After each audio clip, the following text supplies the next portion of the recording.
السلام عليكم ورحمة الله وبركاته. الحمد لله رب العالمين، الصلاة والسلام على أشرف المرسلين وعلى آله وصحبه أجمعين، أما بعد. فقد قال الله تعالى في كلامه القديم والفرقان المجيد: أعوذ بالله من الشيطان الرجيم، بسم الله الرحمن الرحيم، وسارعوا إلى مغفرة من ربكم وجنة عرضها السماوات والأرض أعدت للمتقين، صدق الله العلي العظيم. وقال نبينا وحبيبنا وسيدنا وقرة أعيننا وثمرة فؤادنا محمد رسول الله صلى الله عليه وسلم: الدين النصيحة، صدق النبي صلى الله عليه وسلم. எல்லா புகழ்ச்சியும் ஏக இறைவனாகிய அல்லாஹ் ஒருவனுக்கே உரித்தாகுக. அவனின் சாந்தியும் சமாதானமும் ஈருலக வேந்தர் முஹம்மது ரசூலுல்லாஹ் ஸல்லல்லாஹு அலைஹி வஸல்லம் அவர்களின் மீதும் அவர்களின் அடிச்சுவடை அப்படியே அடிபெறலாமல் பின்பற்றிய உத்தம சத்திய சஹாபாக்கள், தாபிஈன்கள், தபஉ தாபிஈன்கள், நாதாக்கள், சுஹதாக்கள், அவுலியாக்கள், நம் பெற்றோர்கள், உஸ்தாதுமார்கள், மனைவி மக்கள், இங்கே அமர்ந்திருப்பவர்கள், இன்னும் வரை இருப்பவர்கள், நம் ஊர்வாசிகள், அயல்வாசிகள், கபர்வாசிகள், உலக முஸ்லிம்கள் அனைவர்களின் மீதும் என்றென்றும் குறைவின்றி நிறைவாக நின்று நிலவட்டுமாக. புனிதமான இந்த நாளில், அவனுக்கு பிடித்தமான இந்த இடத்தில் அல்லாஹ் நம் அனைவர்களையும் ஒன்று கூட்டியதைப் போல நாளை ஜன்னத்துல் ஃபிர்தௌஸ் என்னும் உயர்தரமான சுவனத்தில் கண்மணி முஹம்மது ரசூலுல்லாஹ் ஸல்லல்லாஹு அலைஹி வஸல்லம் அவர்களோடு நம்மையும் நம்மை சார்ந்த அத்தனை பேர்களையும் ஒன்று கூட்டல் புரிவானாக. அருமையான சகோதரர்களே, ஒரு முஸ்லிம் எப்படி வாழ வேண்டும், எப்படி வாழக்கூடாது போன்ற வழிகாட்டுதலை, நல்ல முன்மாதிரியை இஸ்லாம் நமக்கு வகுத்தளித்திருக்கிறது. முஸ்லிமை பொறுத்தவரையிலையும் ஒழுக்கம், கடமை, கண்ணியம், கட்டுப்பாடு என்று துவங்கி அவனுடைய வாழ்க்கை மற்றவர்கள் பார்ப்பதற்கு முகம் பார்க்கும் கண்ணாடியாக இருக்க வேண்டும் என்பதை இஸ்லாம் நமக்கு சொல்லுகிறது. அல் முஸ்லிமு மன் சலிமல் முஸ்லிமூன மின் லிசானிஹி வ யதிஹி. முஸ்லிம் என்பவன் யார் என்றால், அவனுடைய கரத்தாலோ நாவாலோ இன்னவர முஸ்லிம், இன்னவேற நபர்கள் பாதுகாப்பு பெறுவார்களோ அவர்தான் முஸ்லிம் என்று நபிநாயகம் ஸல்லல்லாஹு அலைஹி வஸல்லம் அவர்கள் கூறினார்கள். அழகிய முன்மாதிரியாக ஒரு முஸ்லிம் வாழ வேண்டும். அவருடைய கொடுக்கல் வாங்கலிலும் சரி, குடும்பத்திலும் சரி, பொது வாழ்விலும் சரி, எதுவாக இருந்தாலும் நல்ல ஒரு முன்மாதிரியாக வாழ வேண்டும். அப்படி ஒரு வாழ்க்கையை ஸல்லல்லாஹு அலைஹி வஸல்லம் அவர்கள் நமக்கு காட்டி தந்திருக்கிறார்கள். குர்ஆன் பெருமானார் ஸல்லல்லாஹு அலைஹி வஸல்லம் அவர்களின் வாழ்க்கையின் சுருக்கத்தை பற்றி சொல்லும் போது, லகத் கான லகும் ஃபீ ரசூலில்லாஹி உஸ்வத்துன் ஹஸனா. மூமின்களே, அல்லாஹ்வுடைய ரசூலில் உங்களுக்கான அழகிய முன்மாதிரி இருக்கிறது. நீங்கள் அல்லாஹ்வுடைய ரசூலை பின்பற்றி வாழ்ந்து கொள்ளுங்கள். அதில் எல்லாவித முன்மாதிரியும் எல்லா வகையான வெற்றிகளையும் அல்லாஹ் வைத்திருக்கிறார். இஸ்லாம் ஒரு மனிதன் தலைவாறுவதிலிருந்து செருப்பணிகிற வரையிலையும் நல்ல வழிகாட்டுதலை இஸ்லாம் மட்டும்தான் சொல்லி தந்திருக்கிறது. எந்த பக்கம் துப்ப வேண்டும், எந்த பக்கம் எச்சில் உழக்கூடாது, எந்த காலை நல்ல விஷயங்களுக்கு முன்வைக்க வேண்டும், எந்த காலை நல்ல விஷயங்களுக்கு முன்வைக்க கூடாது, துவங்கி சின்ன சின்ன விஷயங்களிலிருந்தும் பெரும் பெரும் விஷயங்களுக்கெல்லாம் இஸ்லாம் ஒட்டுமொத்தமாக நமக்கு வழிகாட்டி சென்றிருக்கிறது. அழகை நாம் எடுத்து பார்த்தால் நாம் அலங்காரமாக இருக்க வேண்டும் என்பதற்கும் இஸ்லாம் அழகிய முன்மாதிரி. குர்ஆன் சொல்லும், குல் நபியே நீங்கள் சொல்லுங்கள், மன் ஹர்ரம ஸீனத்தல்லாஹ், அல்லாஹ் சுப்ஹானஹு வ தஆலா தன் அடியார்களுக்கு அளித்திருக்கும் ஆடை அலங்காரத்தையும் நல்ல உணவையும் தடுப்பவர்கள் யார்? அல்லாஹ் நமக்கு அலங்காரம் செய்வதற்கான அனுமதியை தந்திருக்கிறான். நல்ல உணவை உண்ணுவதற்கான அனுமதியை நமக்கு தந்திருக்கிறான். அலங்காரம் என்கிற பொழுது நாம் நினைப்பதை போன்ற அலங்காரங்கள் அல்ல. இஸ்லாமான முறையில், வீண்விரயமான முறையில் அலங்காரம் செய்வதற்கு மார்க்கத்தில் அனுமதி இல்லை. அதே நேரத்தில் அலங்காரத்தை இஸ்லாம் வரவேற்கிறது. அது எப்படி இருக்க வேண்டும்? வரையறையாக இருக்க வேண்டும். இஸ்லாம் சொன்ன வரையறைக்குள்ளால் இருக்க வேண்டும். ஸல்லல்லாஹு அலைஹி வஸல்லம் அவர்கள், ஆயிஷா ரலியல்லாஹு அன்ஹா அவர்கள் கூறுகிறார்கள், ஒரு தடவை பெருமானார் அவர்களை சந்திப்பதற்காக வேண்டி நாயகத்தினுடைய வீட்டு வாசலில் சில சஹாபிகள் வந்து நிற்கிறார்கள். பெருமானார் அவர்களுடைய கதவு தட்டப்படுகிறது. உள்ளே இருந்த நாயகம் வெளியில் வந்திருப்பவர்களை பார்ப்பதற்காக வேண்டி தயாராகி செல்லுகிற பொழுது வீட்டிற்குள்ளால் ஓரத்தில் இருந்த ஒரு தொட்டியில் இருந்த தண்ணீரை பார்த்து பெருமானார் அவர்கள் தன்னுடைய தலையை சீவுகிறார்கள். தன்னை அலங்காரப்படுத்திக் கொள்கிறார்கள். தாடியை சீவுகிறார்கள், அலங்காரப்படுத்திக் கொள்கிறார்கள். ஆயிஷா ரலியல்லாஹு அன்ஹா கேட்பார்கள், யா ரசூலல்லாஹ், என்ன இது, நீங்களுமா என்று கேட்கிற பொழுது பெருமானார் அவர்கள் அவர்களை பார்த்து சொன்ன பதில், யா ஆயிஷா, இன்னல்லாஹ ஜமீலுன் யுஹிப்புல் ஜமால.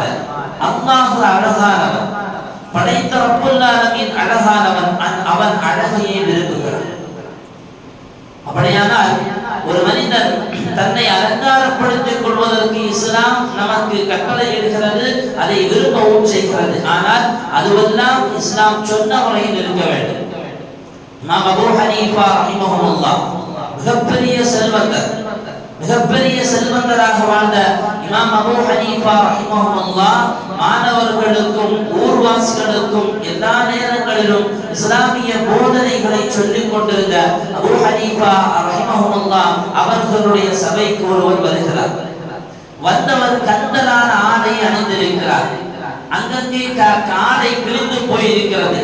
பார்ப்பதற்கு அவரை கொஞ்சம் அருவருப்பாகத்தான் இருக்கிறது.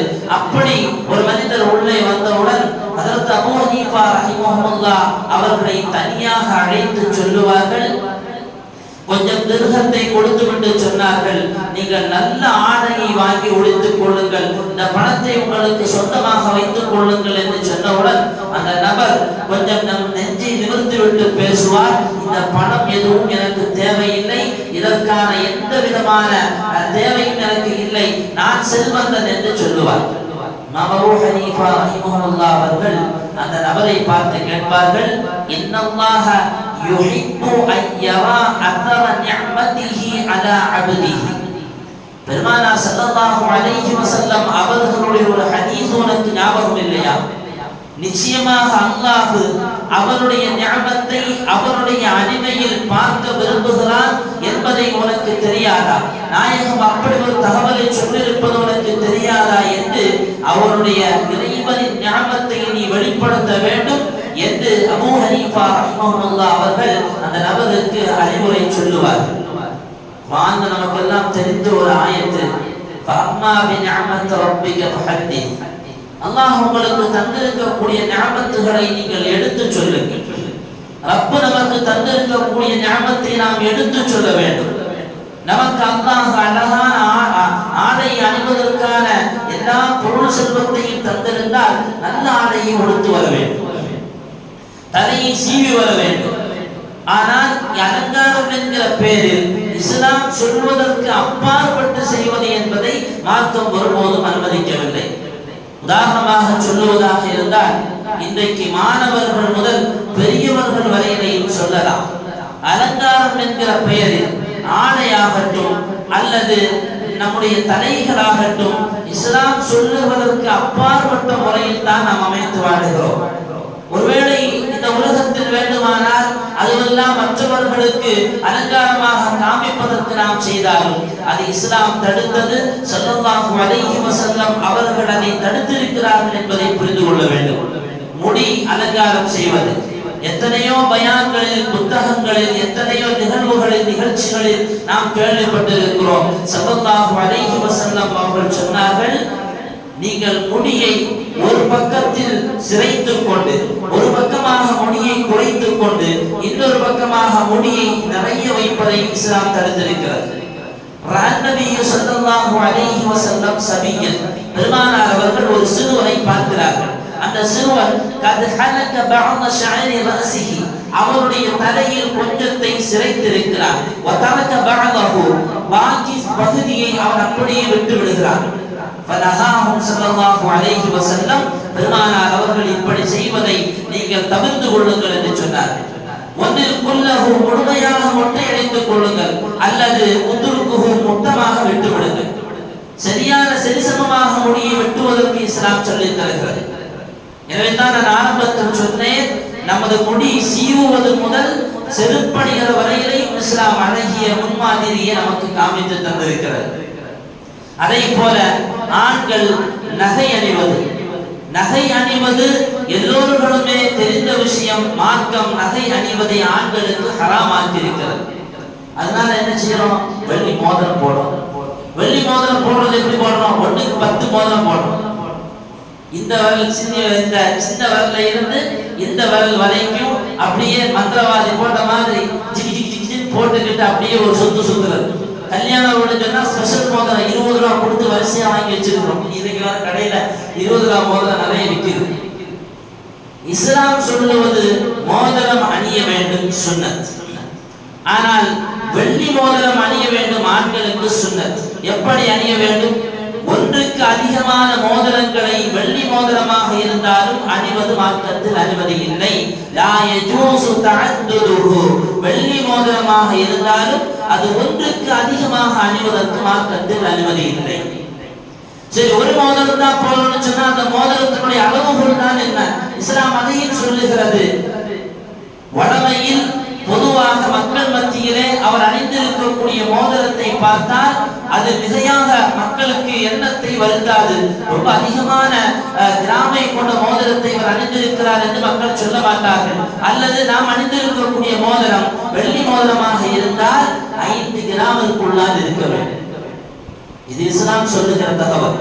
ஆனா இன்னைக்கு வெள்ளி மோதிரம் அணியலாம் என்பதற்காக வேண்டி என் பிள்ளைக்கு தங்க மோதிரம் அணியக்கூடாது, இஸ்லாம் தடுத்திருக்கிறது, தங்க செயின் அணியக்கூடாது, இஸ்லாம் தடுத்திருக்கிறது என்பதற்காக வேண்டி நாம் அவர்களுக்கு வெள்ளி மோதிரத்தை கடந்து மாலையை வாங்கி கொடுக்கிறோம்.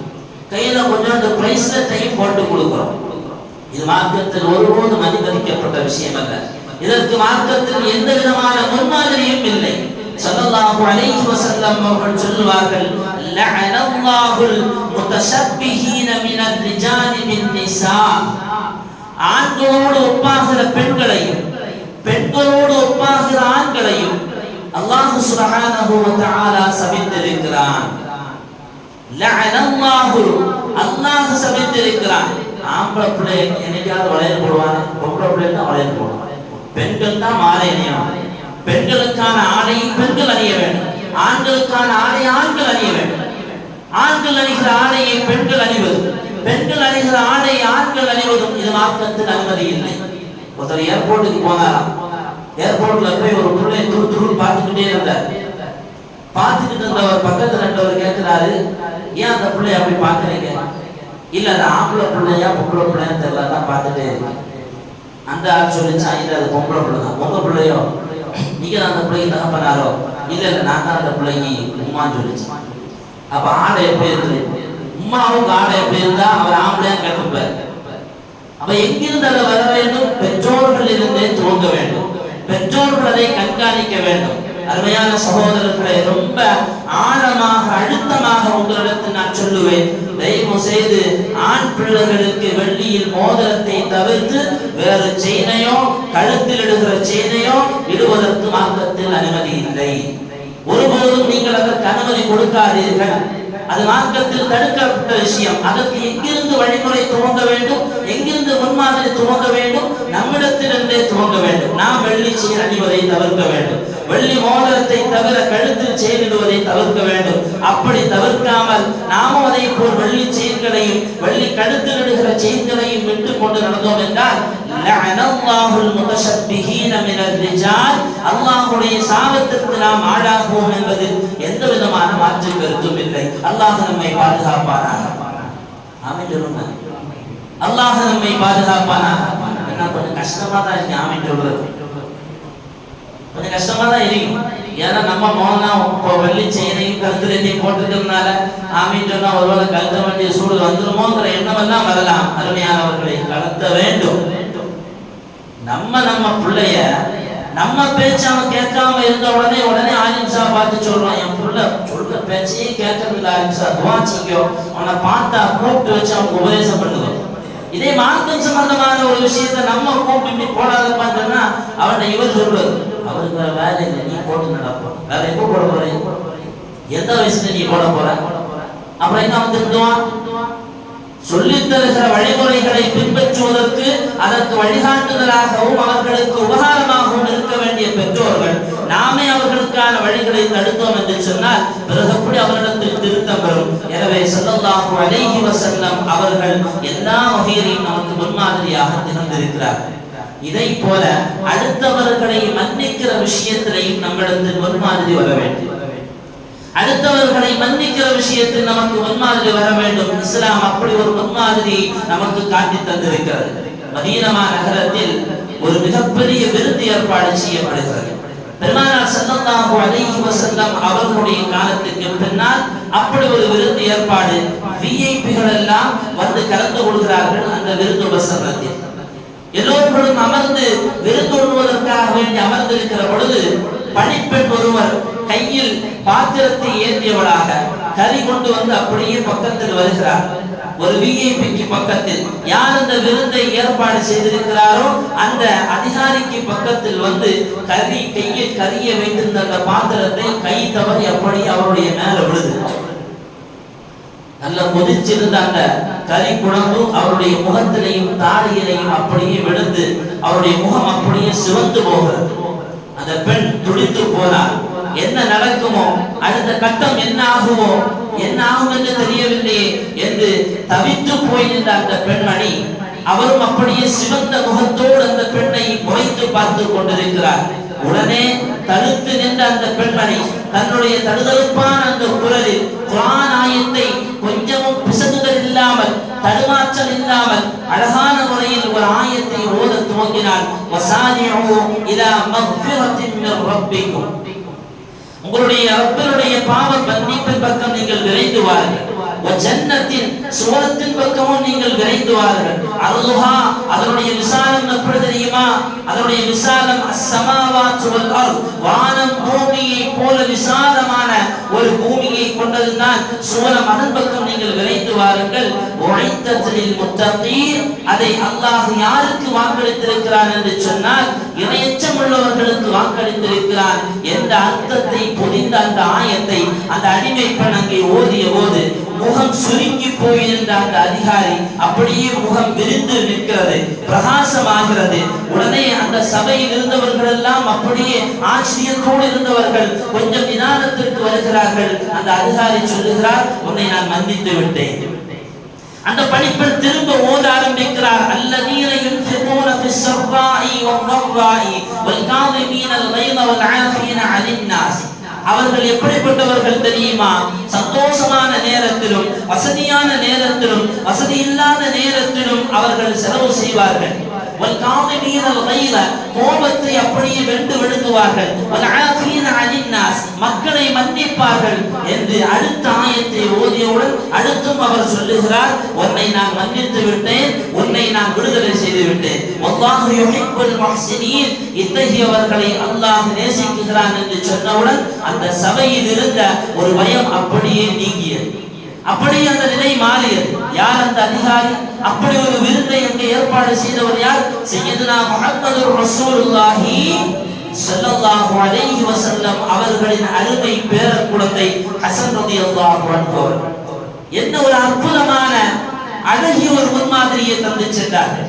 எவ்வளவு கோபம் இருந்தாலும் குர்ஆனை ஓதுகிற பொழுது அந்த குர்ஆனுடைய ஆயத்தின் உள்ளத்தின் அடித்தட்டை திறந்து அப்படியே மன்னிப்பென்கிற வாசலை கொட்டியது என்று சொன்னார், மன்னிப்பென்கிற கஜானாவை கொட்டியது என்று சொன்னால் என்ன அழகான ஒரு முன்மாதிரி. இதைத்தான் இஸ்லாம் நமக்கு சொல்லித் தருகிறது. அடுத்தவர்களை மன்னிக்குகிற நல்ல குணம் நமக்கு வர வேண்டும்.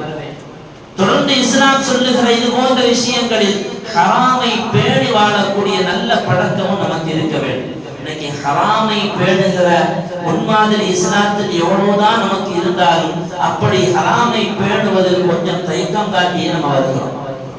ரமையானவர்களே, ஸல்லல்லாஹு அலைஹி வஸல்லம் அவர்களுடைய ஒரு ஹதீஸ், ஒரு கயிறு துண்டு ஹராமான கயிறு துண்டு ஒன்று இருந்தா கூட அந்த கயிறு துண்டோடைய கபரில் நெருப்பாக எரியும். அல்லாஹ் பாதுகாக்க வேண்டும். தெருவில் நடந்து போகும்போது, கடை வீதிகளுக்கு போகும்போது ஒரு ரூபா 2 ரூபா அல்லது ஒரு 100 ரூபாய் நம்ம கண்ணில் தெரிஞ்சாலும் கூட அப்பை உடனே நினைத்து பார்க்க வேண்டும். 10,000 கோடிகள் தரையில் கிடந்தாலும் சரிதான், அதை நமக்கு சொந்தமாக்கிக் கொள்வதற்கு அனுமதி இல்லை. அந்த ரூபாயை ஒருவேளை பாதுகாப்பிற்காக வேண்டி நாம் எடுத்தால், நாம் எடுத்த இடத்தில் ஒவ்வொரு நாட்களும் வந்து நின்று இப்படி ஒரு தொகையின் கையில் கிடைத்திருக்கிறது, இது யாருடையது, அடையாளம் சொல்லி நீங்கள் பெற்றுக் கொள்ளுங்கள் என்று அதை மக்கள் மத்தியில் பிரகடனம் செய்ய வேண்டும் என்று இஸ்லாம் நமக்கு சொல்லித் தருகிறது.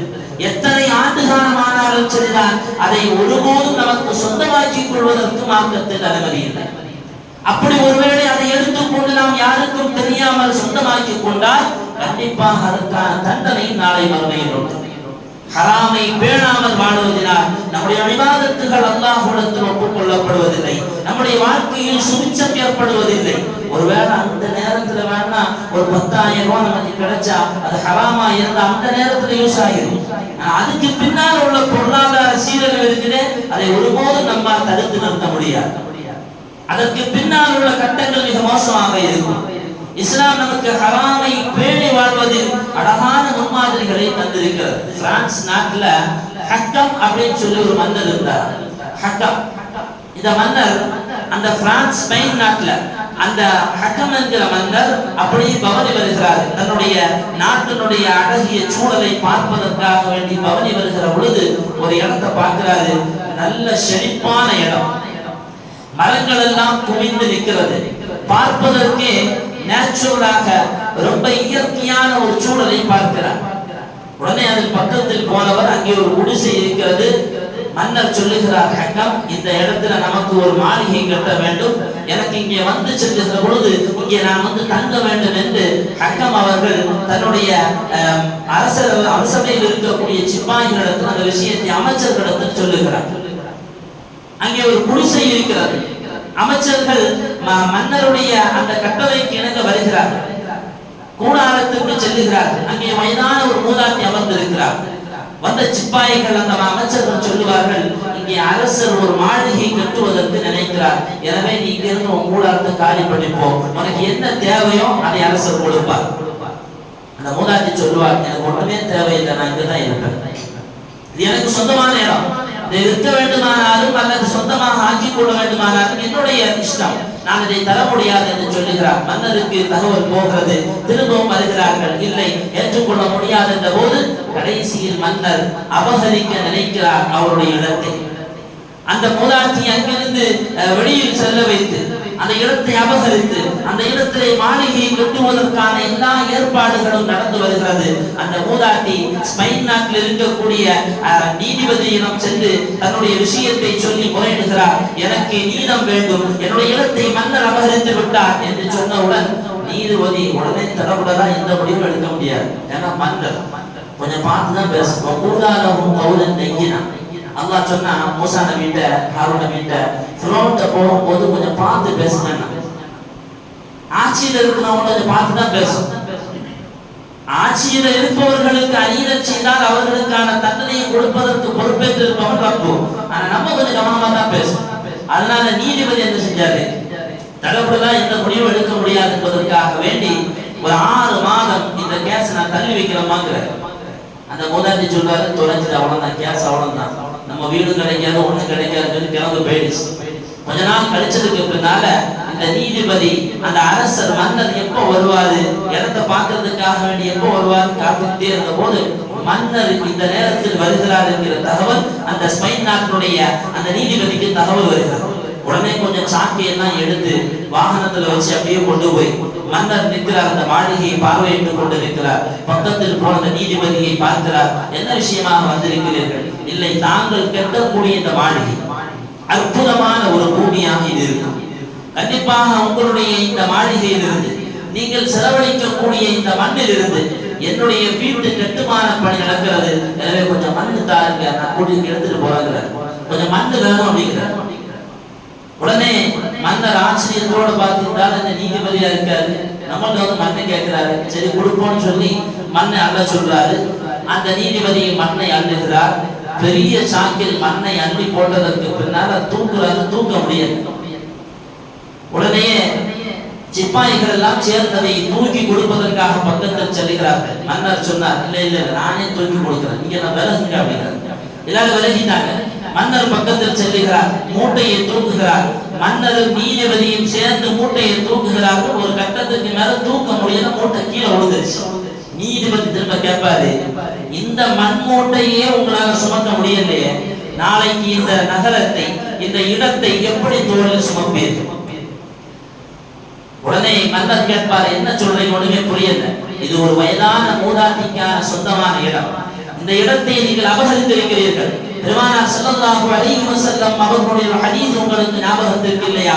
ஒருவருடைய இடத்தை அபகரித்தால் அந்த இடத்திற்கு பகரமாக 7வது நாளை மறுமையில் கழுத்தில் தொங்கவிடப்படும் என்ற ஹதீஸ் உங்களுக்கு ஓர்மை இல்லையா என்று சொன்னவுடன் ஆடி போன மன்னர் அந்த வயதான மூதாட்டியை அழைத்து அவருக்கான இடத்தை திரும்ப கொடுப்பார். இஸ்லாம் எவ்வளவு அழகான முன்மாதிரியை சொல்லித் தருகிறது. வேற எங்கேயுமே போய் முன்மாதிரியை பார்க்க வேண்டிய எந்த தேவையும் இல்லை.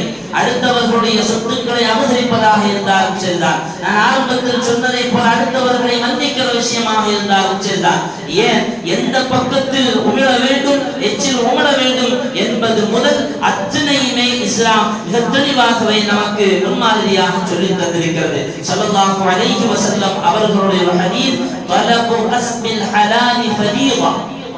குர்ஆன்ல ஒவ்வொரு ஜுமாவிலையும் நாம் ஓதக்கூடிய ஒரு ஆயத்து, யா அய்யுஹல்லதீன ஆமனு, யா அய்யுஹல்லதீன ஃபைதா குமியத்திஸ் ஸலாத்து, தொழுகை நிறைவு செய்யப்பட்டு விட்டால் ஃபந்தஷிரு ஃபில் அர்த், பூமியில் நீங்கள் பறந்து விரிந்து செல்லுங்கள். வபதகு மின் ஃபضலில்லாஹ், அல்லாஹ்வுடைய ஃபضலிலிருந்து அருளிலிருந்து நீங்கள் உங்களுக்கு தேவையானதை தேடிக் கொள்ளுங்கள். ஹலாலான விஷயத்தை, ஹலாலான சம்பாத்தியத்தை நாம் நமக்கு தேடிக்கொள்ள வேண்டும் என்று இந்த ஆயத்து சொல்லுகிறது. அந்த ஆயத்திற்கு ஒப்ப பெருமானார் அவர்களுடைய ஒரு ஹதீஸை பார்க்க முடியும். கஸ்புல் ஹலாலி ஃபரீதத்துன் பஅதல் ஃபரீதா. ஒரு மனிதன் ஹலாலான சம்பாத்தியத்தை அவன் மேற்கொள்வது அவன் மீது ஃபர்து. எப்படி தொழுகை அவன் மீது ஃபர்தோ, அதே போல ஹலாலான சம்பாத்தியத்தை அவன் மேற்கொள்வதும் அவனுக்கு ஃபர்து என்பதை ஹஜ்ரத் முஹம்மது ரசூலுல்லாஹ் ஸல்லல்லாஹு அலைஹி வஸல்லம் நமக்கு சொல்லித் தருகிறார்கள். இப்படி ஏராளமான முன்மாதிரிகளை இஸ்லாம் நமக்கு சொல்லித் தருகிறது. ஒரே ஒரு தகவலை சொல்லி இன்ஷா அல்லாஹ் நான் முடிவுக்கு வருவேன். அருமையான சகோதரர்களே, இந்த முன்மாதிரிகளை எல்லாம் கொண்டு வாழக்கூடிய நாம் ஒருத்தர் தொழாம இருந்தா அவரை தொழ வைக்கிறதுக்கான வழிகளை நம்ம ஏற்படுத்தணும். நம்ம மட்டும் தொழ வருவோம், தெருவில் ஒருத்தர் தொழாம நிற்பார், வரும்போது சும்மா நைட்டு அப்படி சொல்லிட்டு வருவோம், தொழுகை நடக்கும் போது தொழ வாங்கினேன், இகாமத்து சொல்ல போறாங்க, தொழ வாருங்க, இப்படியே அவரை பார்க்கும் போதுதான் சொல்லணும். சொல்லும் போது ஒரு நாள் அல்லாஹ் தஆலா அவருக்கான மாற்றத்தை கொடுப்பான். இந்தியாவுடைய இறைநேச செல்வர்களின் தலைவரான அஜ்மீரில் அடங்கியிருக்கக்கூடிய காஜா முஈனுத்தீன் அல்-இஸ்தீரி அஜ்மீரி ரலியல்லாஹு அன்ஹு அவர்களுடைய வாழ்க்கை வரலாறை பற்றி சொல்லுவார்கள். அவர்கள் மாணவ பருவத்தில் தன்னுடைய உஸ்தாதிடத்தில் சீடராக இருக்கிற பொழுது உஸ்தாத் அவர்கள் ஒரு அறிவிப்பை செய்கிறார்கள். இந்த மாணவர்களுடைய கூட்டத்தில், நாளைக்கு சுபஹ் தொழுகைக்கு யார் வருகிறார்களோ அவர் சுவனவாசி.